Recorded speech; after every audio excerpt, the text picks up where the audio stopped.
প্রিয় শিক্ষার্থী বন্ধুরা, তোমরা সবাই কেমন আছো? আশা করি তোমরা সবাই খুব ভালো আছো। আজকে আমরা হিসাব বিজ্ঞান দ্বিতীয় অধ্যায় লেনদেন নিয়ে আলোচনা করব। প্রথমেই বলে রাখি, আমরা আমাদের এই অধ্যায়টিকে 3টি ক্লাসে ভাগ করেছি। আজকে ক্লাস 1 হচ্ছে আমাদের। চলো আমরা চলে যাই নেক্সট স্লাইডে। আমরা এই স্লাইডে দেখতে পাচ্ছি যে লেনদেনের ধারণা কি বা লেনদেন কি, এটা আমাদেরকে প্রথমে বুঝতে হবে। দেখো, একটি ব্যবসায়ের জগতে বিভিন্ন ধরনের ঘটনা ঘটে, কিন্তু সমস্ত ঘটনাকে হিসাবের বহিতে লিপিবদ্ধ করা হয় না। অর্থের অঙ্কে পরিমাপযোগ্য ঘটনা যা ব্যবসার আর্থিক অবস্থার পরিবর্তন করে, সেই সমস্ত ঘটনাকেই লেনদেন হিসাবের বহিতে লিপিবদ্ধ করা হয়।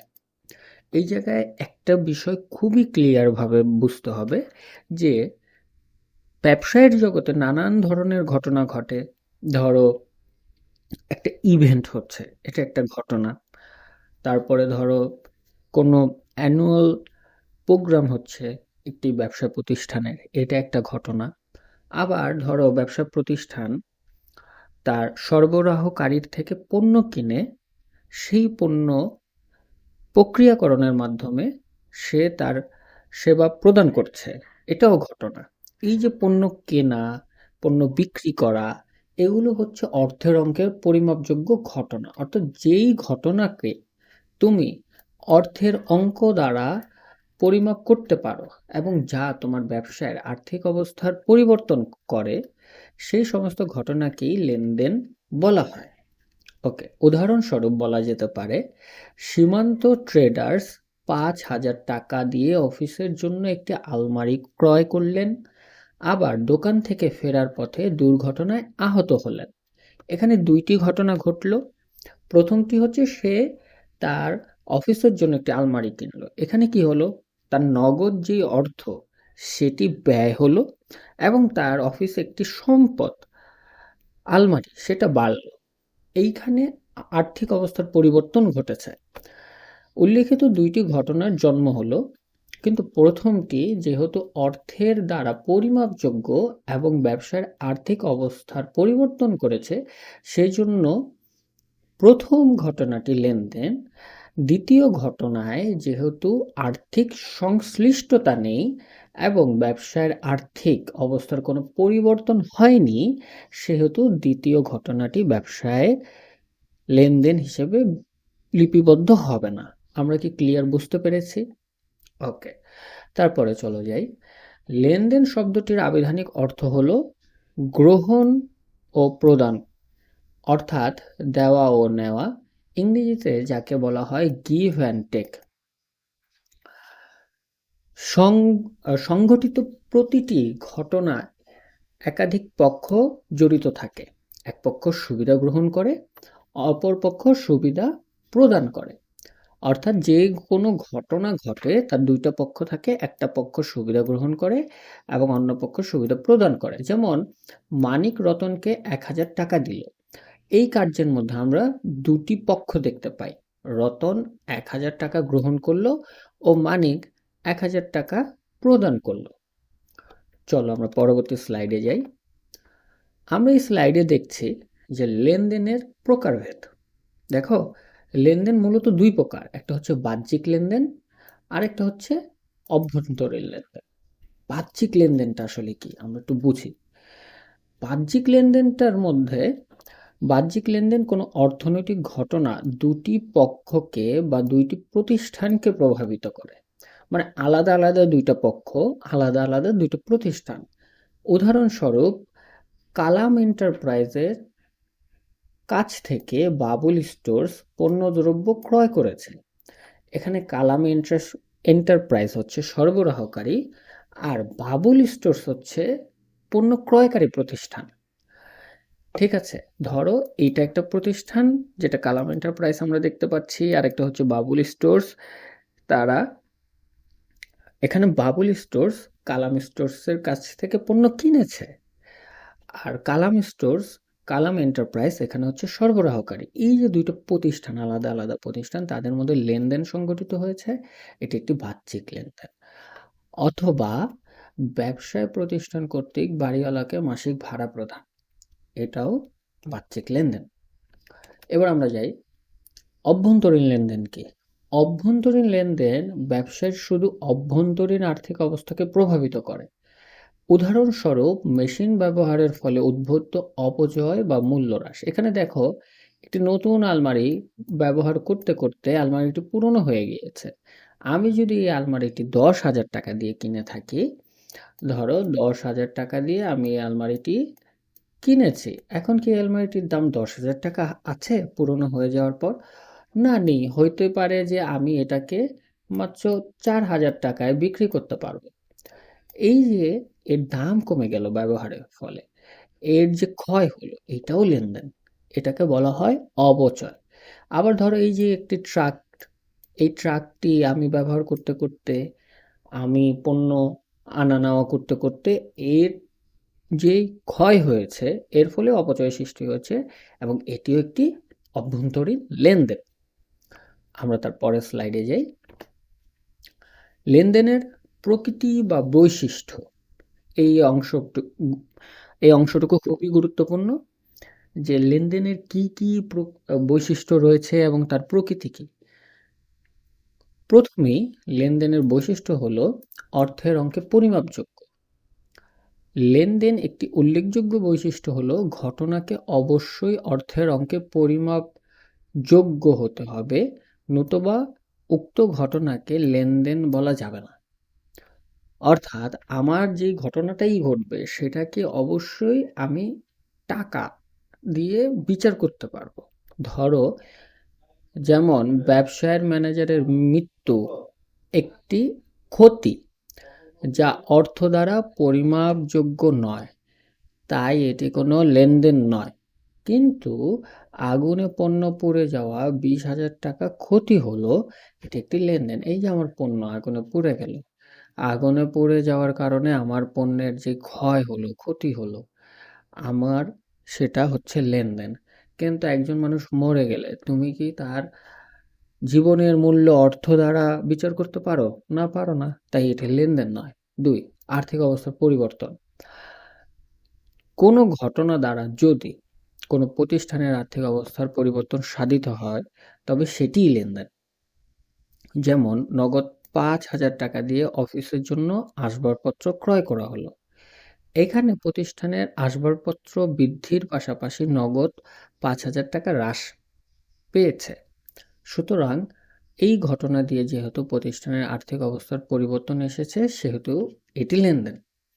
মানে আমি আসবাবপত্র কিনলাম, দেখো এখানে আমার প্রতিষ্ঠানে আগে একটা চেয়ার একটা টেবিল ছিল, আমি একটা নতুন করে আলমারি কিনলাম, আমার সম্পদ বাড়লো, একটি আসবাবপত্র বৃদ্ধি পেল, আবার আমার কাছ থেকে 5,000 টাকা চলে গেল, এটি লেনদেন। এই যে আমার টাকা কমে গেল, এটি লেনদেন। আবার যদি 5,000 টাকার আসবাবপত্র ক্রয় ফরমায়েশ বা অর্ডার দেওয়া হয়, তবে এটি লেনদেন নয়, কারণ এখানে লেনদেনের জন্য যে অর্থের আদান প্রদান, আর্থিক অবস্থার পরিবর্তন, এখনো কোনো পরিবর্তন ঘটেনি। আমরা পরবর্তী স্লাইডে যাই। এখানে হচ্ছে দ্বৈত সত্তা। দ্বৈত সত্তা কি? প্রতিটি লেনদেনেরই দুটি পক্ষ থাকতে হবে, অর্থাৎ এক পক্ষ সুবিধা গ্রহণ করবে, অন্য পক্ষ সুবিধা প্রদান করবে। কর্মচারীকে বেতন দেওয়া হলো 5,000 টাকা, এখানে একটি পক্ষ বেতন খরচ হিসাব, অপর পক্ষ নগদান হিসাব। অর্থাৎ এই যে বেতন প্রদান করলো কর্মচারীকে মালিক 5,000 টাকা, একটা পক্ষ সুবিধা গ্রহণ করলো, আরেকটা পক্ষ সুবিধা প্রদান করলো অর্থের বিনিময়ে। তারপর হচ্ছে স্বয়ং সম্পূর্ণ ও স্বতন্ত্র। লেনদেনের আরেকটি গুরুত্বপূর্ণ উল্লেখযোগ্য বৈশিষ্ট্য হলো প্রতিটি লেনদেন স্বয়ংসম্পূর্ণ, অর্থাৎ একটি হতে আরেকটি সম্পূর্ণ আলাদা। যেমন 10,000 টাকার পণ্য বিক্রয় করে 7 দিন পর টাকা পাওয়া গেল। আমি 10,000 টাকার পণ্য বিক্রি করেছি, বিক্রি করার পরে আমি 7 দিন পরে টাকা পেয়ে গিয়েছি। এখানে প্রথমে আমি ধারে বিক্রি করলাম, এটি একটি লেনদেন। আবার 7 দিন পরে টাকা পেলাম, এটি আরেকটি লেনদেন। এই ২ টি ঘটনা পরস্পর হয়তো সম্পর্কিত, কিন্তু লেনদেন ঘটেছে। এই ঘটনা থেকে লেনদেন সৃষ্টি হয়েছে ২ টি। দৃশ্যমানতা। লেনদেন দৃশ্যমান ও অদৃশ্যমান উভয়ই হতে পারে। যেমন আসবাবপত্র ক্রয়। আসবাবপত্র ক্রয় ১০,০০০ টাকা, এটি একটি দৃশ্যমান লেনদেন, আমরা চোখে দেখতে পারি। আবার এই আসবাবপত্র ব্যবহারের ফলে এর যে অপচয় বা ক্ষতি, এটা অদৃশ্যমান। এই ক্ষতি আমরা দেখতে পারি না। আমরা কি বুঝতে পেরেছি? তারপরে হচ্ছে ঐতিহাসিক ঘটনা। যে সকল আর্থিক ঘটনা পূর্বে ঘটে গিয়েছে, সেগুলোকে ঐতিহাসিক ঘটনা বলা হয়। ঐতিহাসিক ঘটনাকে লেনদেন বলা হয়। আবার ভবিষ্যতে ঘটতে পারে এমন ঘটনা ব্যবসার আর্থিক অবস্থার পরিবর্তন সাধন করলে অবশ্যই তা লেনদেন বলে গণ্য হবে। যেমন অনাদায়ী পাওনার সঞ্চিতি, বাট্টা সঞ্চিতি ইত্যাদি। মানে হচ্ছে আমার অনাদায়ী, মানে আমি যে টাকাটা পাবো না আমার উম, দেনাদারের কাছ থেকে, তার জন্য যে আমার ব্যবস্থা, ভবিষ্যতের জন্য যে সঞ্চয়ের ব্যবস্থা, সেটা হচ্ছে অনাদায়ী পাওনা সঞ্চিতি। যে আমরা পরবর্তী স্লাইডে যাচ্ছি। সর্বশেষ বৈশিষ্ট্য হচ্ছে হিসাব সমীকরণের প্রভাব বিস্তার। প্রতিটি লেনদেনই হিসাব সমীকরণকে প্রভাবিত করে। লেনদেনের ফলে হিসাব সমীকরণের বিভিন্ন উপাদানের পরিবর্তন সাধিত হয়। সম্পদ সমান সমান দায় যোগ মালিকানা সত্ত্ব, এটি হচ্ছে হিসাব সমীকরণ, যাকে আমরা ইংরেজিতে বলি এ সমান সমান এল প্লাস ও ই। এই সম্পদ, দায় এবং মালিকানা সত্ত্বের উপাদানের উপর প্রভাব বিস্তার করলে সেটি লেনদেন। আচ্ছা, আমরা এই বিষয়গুলো পরবর্তীতে আরো বিস্তারিত জানব। এখন আমরা চলে যাই লেনদেন চিহ্নিতকরণ। লেনদেন চিহ্নিতকরণ বিষয়টা কি? লেনদেন চিহ্নিত করার জন্য আমরা মূলত ৩টি সত্য আলোচনা করি। কয়টি সত্য? ৩টি সত্য। কোনো ঘটনাকে লেনদেন হতে হলে ৩টি সত্য অবশ্যই পূরণ করতে হবে। তার মধ্যে ক হচ্ছে অর্থের অঙ্কে পরিমাপযোগ্য হতে হবে, ২ আর্থিক অবস্থার পরিবর্তন হতে হবে, ৩ দ্বৈত সত্তা। আচ্ছা দেখো, অর্থের অঙ্কে পরিমাপযোগ্য। নগদে ১৫,০০০ টাকার পণ্য ক্রয়, এখানে কি অর্থ দ্বারা পরিমাপ করা যায়? হ্যাঁ, করা যায়। ১৫,০০০ টাকা আছে। এখানে কি আর্থিক অবস্থা পরিবর্তন ঘটেছে? হ্যাঁ, আমি ১০,০০০ টাকা দিয়ে পণ্য কিনলে আমার থেকে ১০,০০০ টাকা চলে গেল, আমি ১০,০০০ টাকার পণ্য পেলাম। ক্লিয়ার? ওকে। দ্বৈত সত্তা, এখানে কি ২টি পক্ষ হয়েছে? হ্যাঁ, অবশ্যই ২টি পক্ষ আছে। একটি পক্ষ ক্রয়কারী আর একটি পক্ষ বিক্রয়কারী। তার মানে আমরা বলতে পারি এটি একটি লেনদেন। পরবর্তীতে হাশেম ব্রাদার্স হতে প্রতি মাসে ১০,০০০ টাকা পণ্য ক্রয়ের জন্য চুক্তি সম্পাদন। এইখানে আমি চুক্তি করেছি, কিন্তু আমার কি আর্থিক অবস্থার পরিবর্তন ঘটেছে? হ্যাঁ, অবশ্যই এখানে অর্থের অঙ্কে পরিমাপযোগ্য। এখানে ২টি পক্ষ রয়েছে, হাশেম ব্রাদার্স এবং যার সাথে সে যে চুক্তি করেছে সেই পক্ষ। কিন্তু এখানে তো আর্থিক অবস্থার পরিবর্তন ঘটে নাই, সুতরাং এটি লেনদেন নয়। তাহলে চলো আমরা এই বৈশিষ্ট্যগুলো দিয়ে আমরা দেখি যে কোনগুলো লেনদেন এবং কোনগুলো লেনদেন নয়, তা আমরা নির্ণয় করতে পারি কিনা। দেখো, এখানে বলেছে সোহেল এন্টারপ্রাইজের ২০১৭ সালের জানুয়ারি মাসের নিম্নলিখিত ঘটনাগুলো সংঘটিত হয়েছে। ১, ৫০,০০০ টাকা মূলধন নিয়ে ব্যবসা আরম্ভ করা হলো। এটি কি লেনদেন নাকি লেনদেন নয়? চলো তো আমরা এই বৈশিষ্ট্য থেকে খুঁজে বের করার চেষ্টা করি যে লেনদেন নয় কি লেনদেন কিনা। দেখো, একটা জিনিস মনে রাখবে যে আমরা যখন আহ, কোনো ঘটনাকে লেনদেন বা লেনদেন নয় নির্ণয় করব, তখন আমরা সবসময় ওই ৩টি সত্যের কথা মাথায় রাখব। ১, শর্ত হচ্ছে আর্থিক অবস্থা পরিবর্তন হতে হবে, অর্থের অঙ্কে পরিমাপযোগ্য হতে হবে এবং ২টি পক্ষ থাকতে হবে। দেখো, ৫০,০০০ টাকা দিয়ে যে ব্যবসা আরম্ভ করা হলো, এখানে কি হয়েছে? এখানে অর্থের অঙ্কে পরিমাপযোগ্য। হ্যাঁ, অবশ্যই অর্থের অঙ্ক পরিমাপযোগ্য। ২, এখানে কি ২টি পক্ষ রয়েছে? হ্যাঁ, অবশ্যই ২টি পক্ষ রয়েছে। একটি মালিক পক্ষ, আরেকটি কি? আরেকটি হচ্ছে ব্যবসায় পক্ষ, মানে প্রতিষ্ঠান। আচ্ছা, এখানে কি আর্থিক অবস্থা পরিবর্তন ঘটেছে? হ্যাঁ, এখানে আর্থিক অবস্থা পরিবর্তন ঘটেছে। সুতরাং এটি একটি লেনদেন।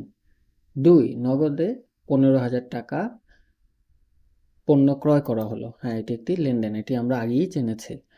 একজন পাওনাদারকে ১০,০০০ টাকা পরিশোধ করা হলো। এখন দেখো, আমার থেকে টাকা পেত, আমি তাকে টাকা দিয়ে দিলাম। তাহলে কি আমার আর্থিক অবস্থা পরিবর্তন ঘটেছে? হ্যাঁ, ঘটেছে। আমার ঋণ কমেছে এবং আমার থেকে নগদ টাকা চলে গেছে। আচ্ছা, এখানে কি ২টি পক্ষ আছে? হ্যাঁ, ২টি পক্ষ আছে এবং এখানে অর্থের অঙ্কে পরিমাপযোগ্য। তার মানে এটি একটি লেনদেন। দেখো, ৮,০০০ টাকার পণ্য ক্রয়ের ফরমাইশ প্রদান। ফরমাইশ প্রদান করলে আমরা জানি যে সেটি লেনদেন নয়। আমরা আগেই সেটি জেনেছি যে এটি লেনদেন নয়। দেখো, বিজ্ঞাপন বাবদ ২,০০০ টাকা প্রদান। ধরো আমি বিজ্ঞাপন দিব, তার জন্য আমি ২,০০০ টাকা দিলাম। এখানে কি কি ঘটলো? অর্থের অঙ্কে পরিমাপযোগ্য। হ্যাঁ। আমার আর্থিক অবস্থার পরিবর্তন ঘটেছে। হ্যাঁ। এবং ২টি পক্ষ রয়েছে। তার মানে এটি অবশ্যই একটি লেনদেন। দেখো, ৬.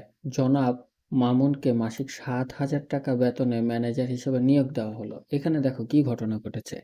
আমি কিন্তু ম্যানেজারকে নিয়োগ দিয়েছি ঠিক, কিন্তু আমি কিন্তু তাকে এখনো অর্থ প্রদান করি নাই। তার মানে আমার আর্থিক অবস্থার পরিবর্তন হয়নি। ২টি পক্ষ আছে, অর্থের অঙ্কে পরিমাপযোগ্য, কিন্তু আমি তাকে এখনো অর্থ প্রদান করিনি। তার মানে আর্থিক অবস্থার পরিবর্তন হয়নি। তারপরে দেখো, বলছে ব্যবসায় থেকে ব্যক্তিগত প্রয়োজনে মালিক ৩,০০০ টাকা উত্তোলন করেছে। এখানে একটি ঘটনা খুব আমাদেরকে ক্লিয়ারলি বুঝতে হবে যে কোনো মালিক যদি তার ব্যবসায় হতে টাকা উত্তোলন করে, সেটা পণ্য উত্তোলন করে, কখনো টাকা উত্তোলন করে, কিন্তু সেটি যদি ব্যক্তিগত প্রয়োজনে হয়, সেটিও কিন্তু লেনদেন। সে তার ব্যক্তিগত প্রয়োজনে টাকা উত্তোলন করেছে, কিন্তু এটি লেনদেন হবে কেন? কারণ সে ব্যবসার থেকে সুবিধা গ্রহণ করেছে। সুবিধা গ্রহণ করেছে এবং সুবিধা প্রদানের একটি বিষয় আমরা আগেই জেনেছি যে একটি পক্ষ সুবিধা গ্রহণ করে আর একটি পক্ষ সুবিধা প্রদান করে, একটি পক্ষ গ্রহণ করে। তার মানে এটি একটি লেনদেন। আমরা ক্লিয়ার বুঝতে পারছি। এবং প্রতিষ্ঠানের আর্থিক অবস্থার পরিবর্তন ঘটেছে। এখানে ২টি পক্ষও রয়েছে। ৮.